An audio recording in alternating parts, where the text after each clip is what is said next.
Humans aren't dangerous because of power. They're dangerous because they act. The diplomatic chamber of the Galactic Council station hummed with the usual pre-meeting tension.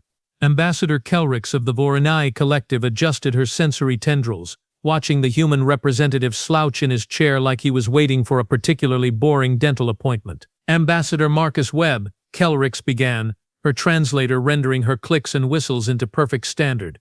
Do you understand the gravity of this situation?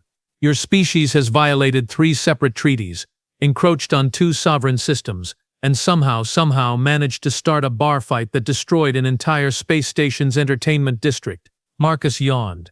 Actually yawned. Are you listening? Kelrix's tendrils flared violet with irritation. Oh, I'm listening. Marcus leaned back further, the chair creaking ominously. I'm just trying to figure out if this is the same speech you gave us last month about the mining incident, or if you've written new material. Kelrix's secondary heart skipped a beat. The audacity. She'd served on the council for 40 cycles, dealt with the militant Krathiks, negotiated with the parasitic Quellan hive minds, even survived a debate with the notoriously stubborn Brenthal.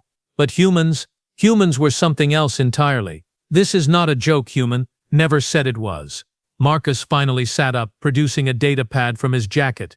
But let's talk about those violations. Treaty of Andromeda's Edge, Article 7, Subsection 4. Any species may claim uninhabited systems within their expansion zone, provided they file the proper documentation within 6 standard months. We filed 4 months ago. Check your records. Kelrix's tendrils twitched as she pulled up the database.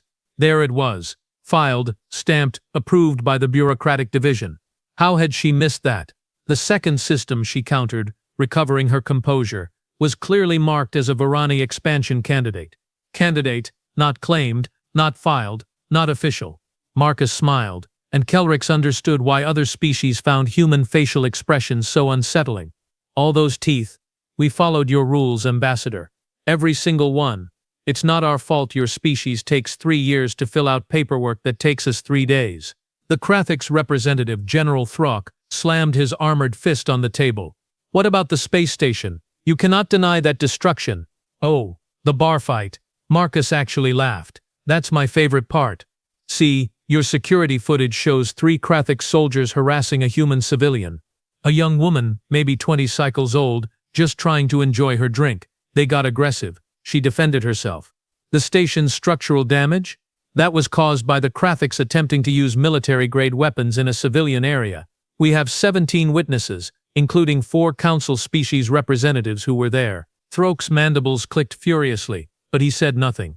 Kelrix felt her confidence eroding like a sandcastle in a tsunami. She'd been so certain this would be straightforward. Summon the humans. Present the violations. Demand reparations. Establish dominance. Standard procedure. Except nothing about humans was standard. You're not scared at all, are you? The question escaped before she could stop it. Marcus tilted his head, considering. Should I be? You're one species, barely 200 years into space travel. We are the Galactic Council. 15,000 species. We have armadas that could glass your planets. Technology that predates your evolution. We could, she trailed off, because Marcus was smiling again. You could what, exactly? His voice was soft now, conversational. Wipe us out? Sure, probably. But here's the thing, Ambassador.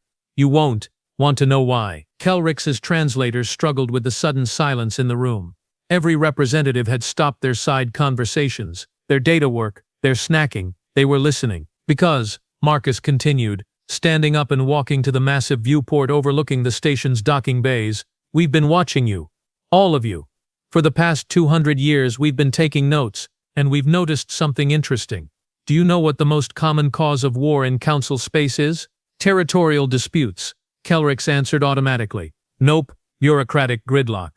Marcus turned, backlit by the stars. Some species wants something. Another species says no. They file complaints, counter-complaints, appeals. It takes decades, sometimes centuries, and eventually someone gets frustrated enough to start shooting. We've seen it happen 14 times since we joined the Council. Your point being, my point is that you're also concerned with following procedures, with maintaining the ancient systems, with not offending anyone, that you've forgotten how to actually solve problems. You'd rather spend 50 years debating the proper protocol for asteroid mining rights than just, talk to each other and work it out. Kelrix's tendrils flushed a deep purple. Anger and, though she hated to admit it, embarrassment. And humans are different? We're terrifying, Marcus said cheerfully. Not because we're stronger or smarter or have better weapons. We're terrifying because we don't care about your ancient protocols. We care about results. That mining system? We could have waited 3 years for your paperwork. Instead, we found a loophole and took it. That bar fight? Your security would have filed a report and waited 6 months for a tribunal. Our girl defended herself immediately. The universe doesn't wait for permission, Ambassador. It just happens. The Brenthal representative, Elder Quillis, spoke for the first time. His voice rumbled like distant thunder. You speak of disrespecting our traditions, our laws. I speak of efficiency, Marcus countered. You've built the most elaborate, complex, beautiful system of governance in galactic history. It's amazing, truly. But it's also slower than continental drift. Meanwhile, out there, he gestured to the viewport, there are species suffering, planets dying. Problems that need solving right now, not in 50 years after the 14th subcommittee review. So you admit you have no respect for our authority? Kelrix demanded. I admit we have no patience for unnecessary bureaucracy. There's a difference. Marcus returned to his seat. We respect authority that earns it. Authority that solves problems. Authority that protects people. But authority that exists just to perpetuate itself? He shrugged. That's just tyranny with better branding. The chamber erupted in outraged clicks, whistles, roars, and electronic screeches. Marcus waited it out, checking something on his data pad like he was reading the morning news. Kelrix called for order, her voice amplified by the chamber's systems. When the noise subsided, she leveled her most intimidating glare at the human. 40 years of diplomatic experience poured into that look. Marcus didn't even blink. You think you're clever, she said.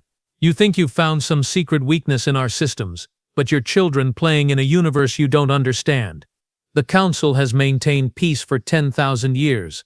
Really? Marcus raised an eyebrow. Define peace. Because from where I'm sitting you've had 17 major conflicts, 236 minor wars and more insurgencies than I can count, all while the Council was maintaining peace. You've just been maintaining the status quo. There's a difference. How dare you? I dare because someone needs to. Marcus stood again, and this time there was steel in his voice.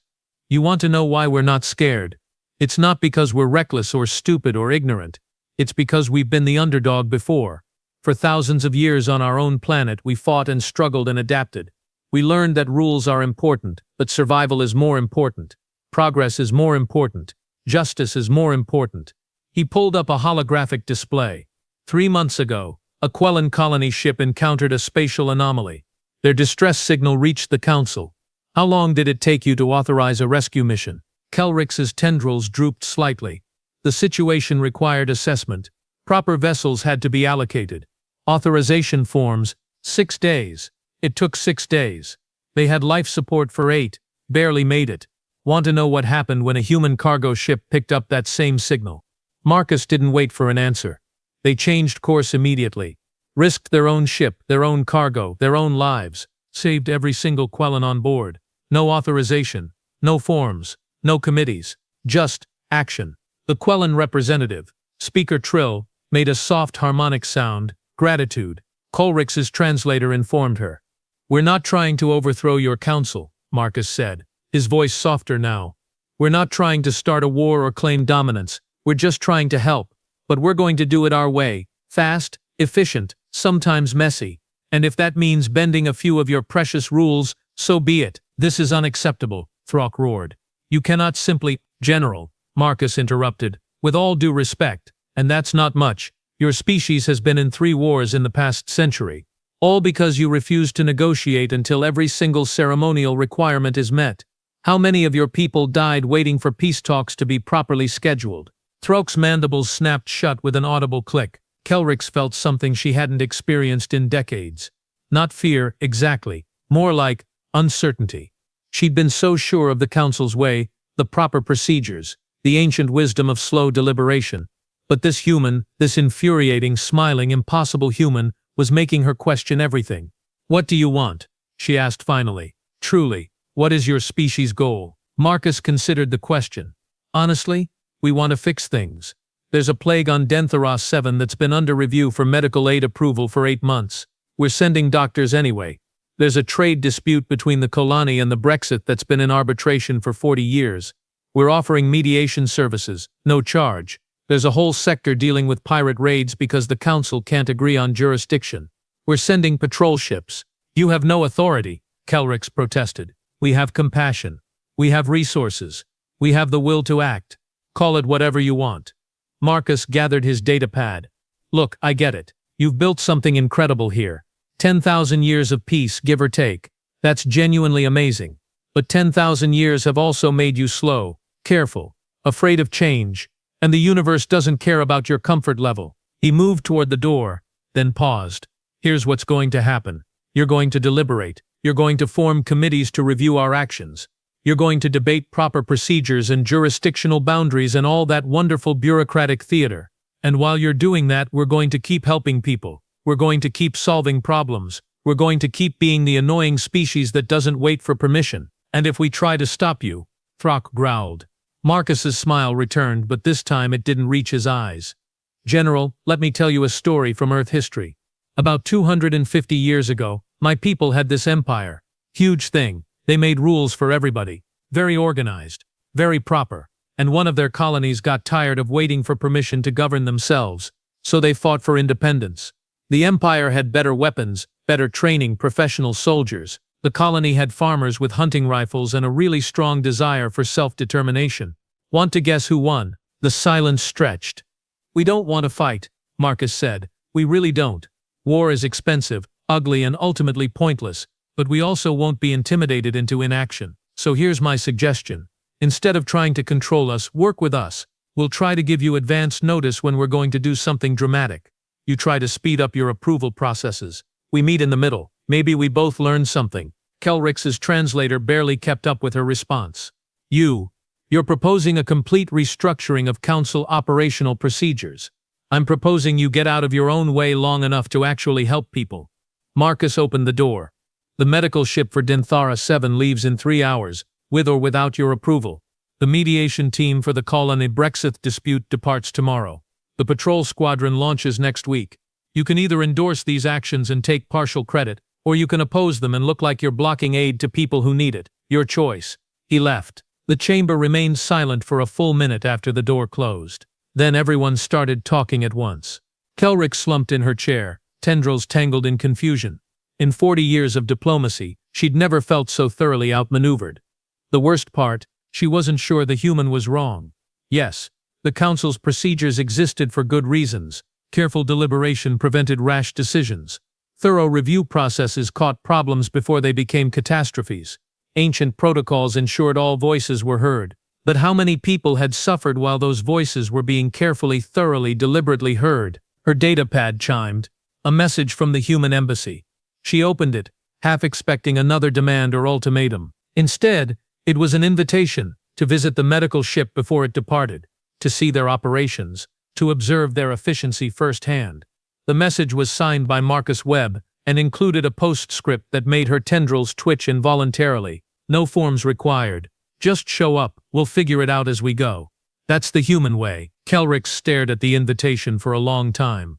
Around her, the council representatives argued about procedures, protocols, proper responses, the same arguments they'd been having for centuries. She made a decision. I'm going, she announced, standing abruptly. The chamber fell silent again. Ambassador, Quillis rumbled. Going where? To see what they're doing, to understand why they're not scared. She gathered her things. And maybe to learn something new. As she left the chamber, ignoring the erupting protests behind her, Kelrix felt something unfamiliar. Not fear. Not anger. Not even uncertainty anymore. It felt like curiosity. And perhaps buried deeper, a tiny spark of hope that maybe, just maybe, there was another way. The medical ship was nothing like Kelrix expected. She'd imagined something sleek and sterile, all white surfaces and humming machinery. Instead, the cargo bay she stepped into looked like controlled chaos had mated with a storage facility and produced very energetic offspring. Crates stacked haphazardly, personnel rushing between stations, someone arguing loudly about vaccine refrigeration requirements, and in the center of it all, Marcus Webb drinking something from a paper cup and looking entirely unbothered. Ambassador Kelrix. He waved her over with disturbing enthusiasm. You actually came. I owe Jenkins 20 credits. She bet you'd send an observer instead. What? Kelrick's translator struggled with the informal phrasing. Never mind. Come on, let me show you around before we break orbit. Marcus gestured for her to follow, weaving through the organized pandemonium with practiced ease. Fair warning, it's going to look messy. That's because it is messy. We've been throwing this mission together for 72 hours. 72 hours. Kelrick's tendrils flared. A proper medical relief operation requires months of planning, supply chain logistics, personnel training, cultural sensitivity briefings. Yeah, we did all that, Marcus interrupted. Just faster. Coffee helps. Lots and lots of coffee. He raised his cup in salute. They passed a group of humans loading equipment. One of them, a young woman with bright purple hair, called out, "Hey Marcus, the quarantine pods are showing a 0.3% power fluctuation. We fixing that now or in transit? Can it wait 8 hours without risking the samples?"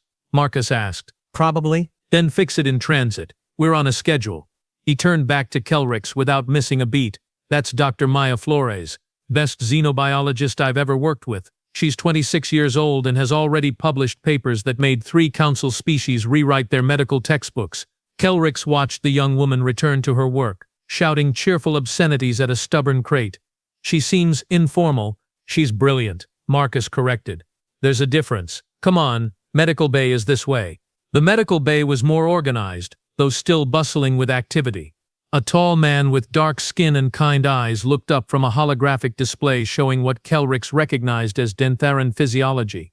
"Marcus, we've got a problem," the man said without preamble. "The plague strain has mutated twice since the original reports. Our vaccine templates might not be effective. Can we adjust them in transit?" Marcus asked.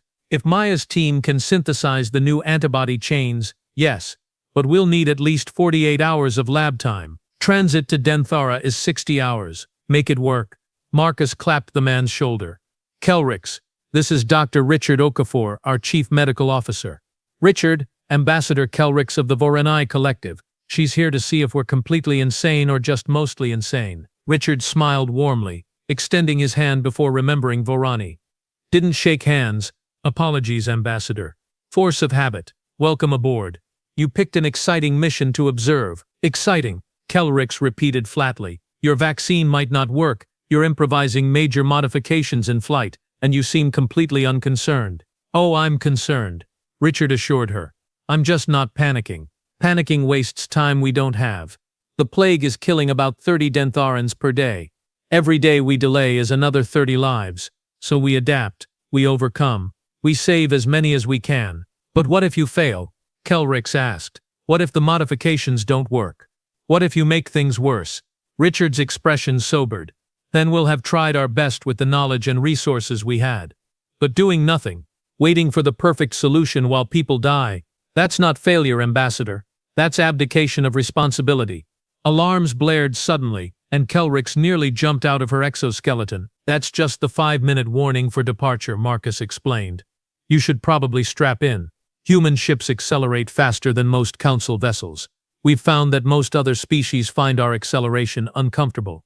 "How uncomfortable?" Kelrick's asked suspiciously. "On a scale of 1 to 10, about a 7. Maybe 8 for Vorani physiology." Marcus led her to a reinforced observation seat. "But we'll be at jump speed in 30 minutes instead of 3 hours, so there's that." Kelrick's settled into the seat, her tendrils wrapping around the safety restraints. Through the viewport she could see the council station receding, other ships moving in their slow, stately patterns. Proper acceleration, safe acceleration, reasonable acceleration. The human ship's engines fired. Kelrick's second and third hearts stopped entirely for a moment. Her vision blurred. Her inner ear screamed protests. The sensation was like being sat on by a small moon, and Marcus, standing nearby with his knees slightly bent and one hand on a support rail, looked perfectly comfortable. "You get used to it," he shouted over the engine roar. Kelrick's doubted that very much. 28 minutes later, the acceleration ceased, and they transitioned to faster-than-light travel. Kelrick's remained in her seat, trying to convince her organs to return to their proper positions. "First time is always rough," a new voice said. Kelrick's looked up to see a woman in a captain's uniform, built like she could punch through a bulkhead. "Captain Sophia Reeves, you must be our council observer. Try this." She handed Kelrick's a pouch of something. "What is it?" Kelrix asked warily. Ginger ale. Helps with nausea. Works on about 70% of species we've tested. The captain grinned. You're tougher than the Krathix observer we had last month. He passed out during acceleration. General Throke will be pleased to hear that, Kelrix muttered, accepting the pouch. The liquid was sweet and fizzy and surprisingly did help settle her systems. So, Captain Reeves leaned against the bulkhead. Marcus tells me you're here to figure out why we're not scared of the big bad Galactic Council. He oversimplifies, Kelrix said. He does that. But he's not wrong, is he? You came here wondering what makes humans so reckless, so confident, so willing to ignore rules that every other species treats as sacred law. Kelrix's tendrils rippled in acknowledgement. The thought had occurred to me. Want to know the secret? Captain Reeves crouched down to Kelrix's eye level. We've been the underdog for our entire existence. For thousands of years we fought nature, disease, each other, scarcity, ignorance, you name it.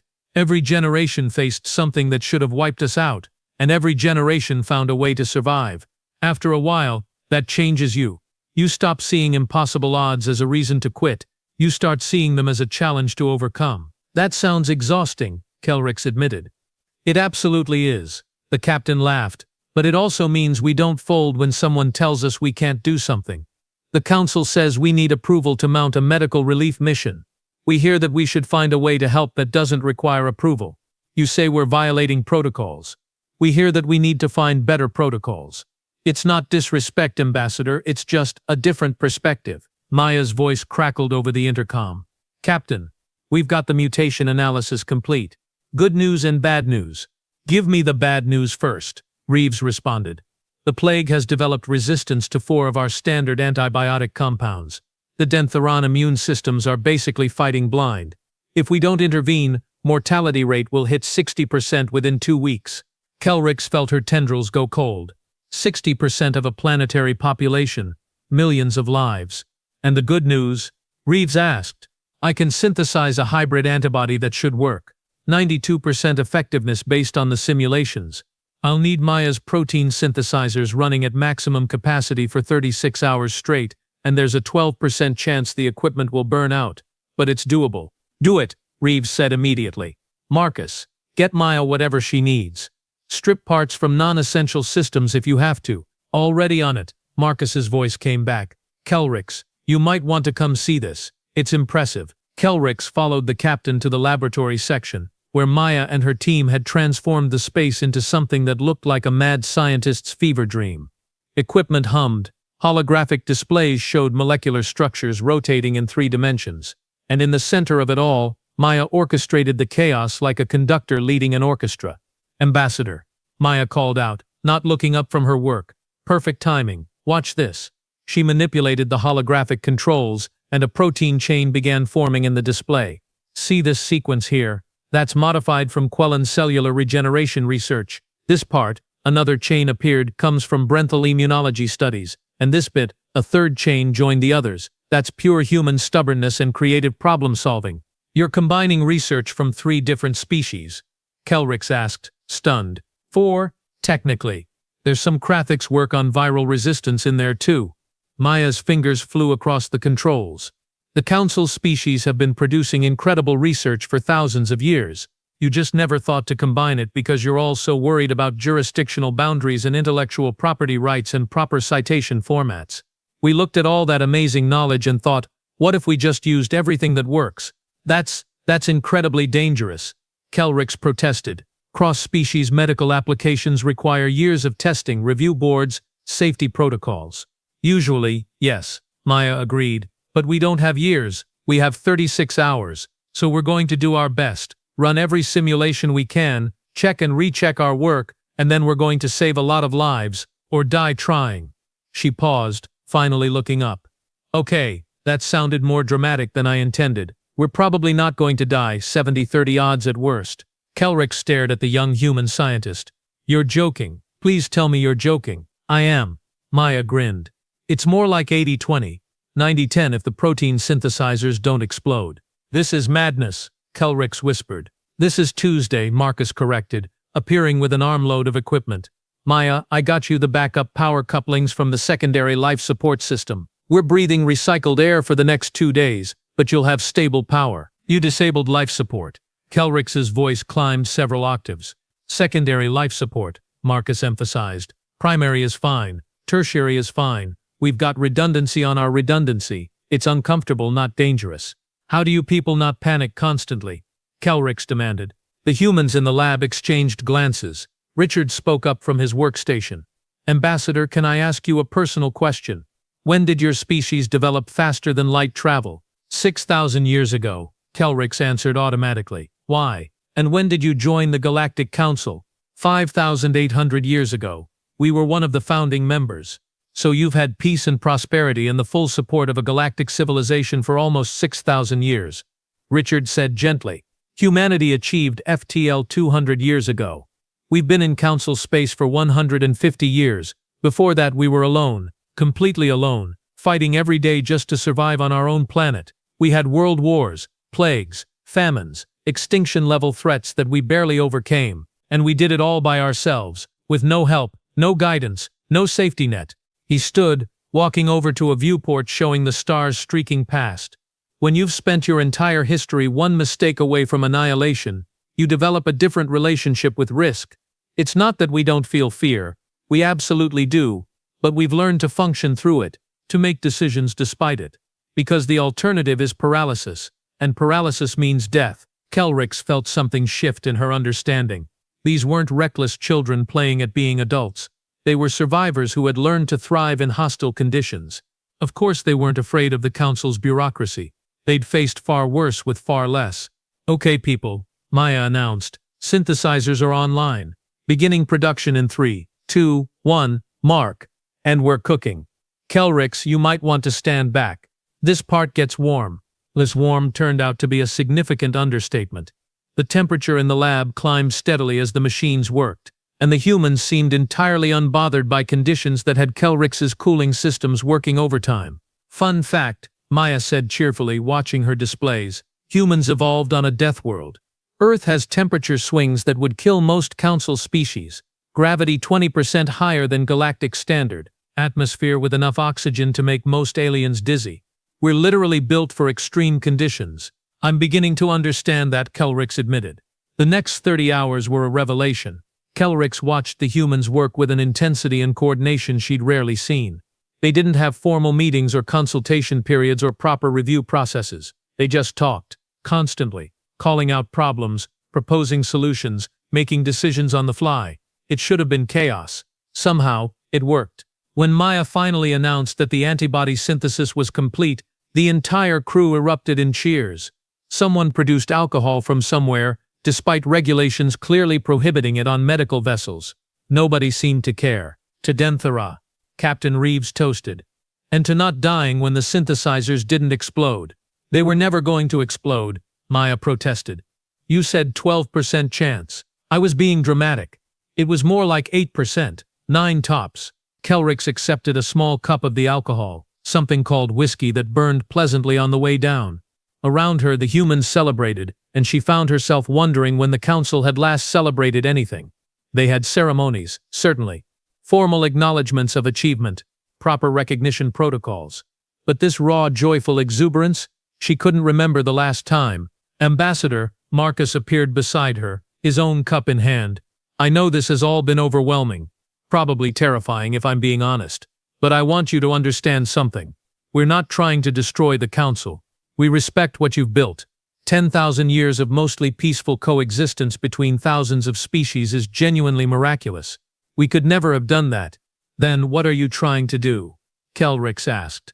We're trying to remind you what you built it for in the first place, Marcus said quietly. The Council wasn't created to maintain bureaucracy. It was created to help people, to solve problems, to make the galaxy a better place. Somewhere along the way you forgot that. The process became more important than the purpose. We're just here to help you remember. Kelrix looked out at the celebrating crew, then back at Marcus. And if we can't remember? If we can't change? Then we'll do it ourselves, Marcus said simply. And eventually, hopefully, you'll catch up. Because the universe needs both of us. Ambassador, you need our energy, our adaptability, our willingness to take risks. We need your wisdom, your experience, your institutional knowledge. Together we could be something incredible. Separate, we're just going to keep frustrating each other. The ship dropped out of FTL, and Denthara 7 appeared in the viewport. A beautiful world, blues and greens and whites, completely unaware that it had been scheduled to die and had just been dramatically rescued by a crew of crazy primates from a death world. All hands, Captain Reeves announced over the intercom. Prepare for orbital insertion. Medical teams, ready your equipment. Let's go save a planet. Kelrix watched them work, coordinating with Dentharan authorities, deploying distribution teams, managing logistics with the same controlled chaos that had characterized the entire mission. And she realized something. She wasn't scared anymore, not of the humans at least. She was scared of what it might mean if the Council couldn't adapt. Scared of being left behind while the galaxy moved forward. Scared that her species, her civilization, everything she'd dedicated her life to, might become obsolete. But she was also excited. For the first time in decades, genuinely excited. Because maybe, just maybe, there was hope. Maybe the Council could learn. Maybe they could change. Maybe humans and the ancient civilizations could find a way to work together. It would require both sides to compromise. The humans would need to slow down occasionally, consider consequences, respect traditions that existed for good reasons. The Council would need to speed up, take calculated risks. Remember that perfection delayed was often worse than good enough right now. It wouldn't be easy. It might not even be possible. But watching Maya's team deploy to the planet's surface, carrying vaccines synthesized from the combined knowledge of 4 species and built in 36 hours of desperate innovation, Kelrix thought it might just be worth trying. Marcus, she said, when we return to the Council station, I want to propose something. I'm listening. A pilot program. Joint Human Council operations for emergency situations. You provide the rapid response capability. We provide the resources and institutional support. We learn from each other. Marcus's smile was genuine. Ambassador, I think that's the best idea I've heard all week. There's just one condition. What's that? You have to be the one to propose it, and you have to fight for it when the other representatives push back, which they will, loudly. He paused. Are you ready for that? Because once you start pushing for change, you can't take it back. You'll be the human sympathizer, the radical, the one who forgot tradition. Kelrix felt her tendrils ripple with determination. Then I suppose it's time I remembered what the traditions were supposed to accomplish in the first place. Besides, she added, surprising herself, someone needs to keep you humans from accidentally starting a war through sheer enthusiasm. Might as well be me, Marcus laughed, raising his cup. To new partnerships and expensive compromises. Kelrix clinked her cup against his, still not entirely sure what she was getting herself into, but certain it would be anything but boring. Below them Denthara 7 awaited salvation. Behind them the Council station represented 10,000 years of careful diplomacy. Ahead of them lay something new, something uncertain, something that terrified and thrilled her in equal measure. The future, she realized, wasn't about choosing between the human way or the Council way. It was about finding a third option built together that combined the best of both. And for the first time in her long career, Ambassador Kelrix was genuinely curious to see what happened next. Marcus raised his cup one final time. To humanity, we don't fear the impossibles. We make it our specialty. And somewhere in the Galactic Council, Ambassador Kelrix smiled, finally understanding why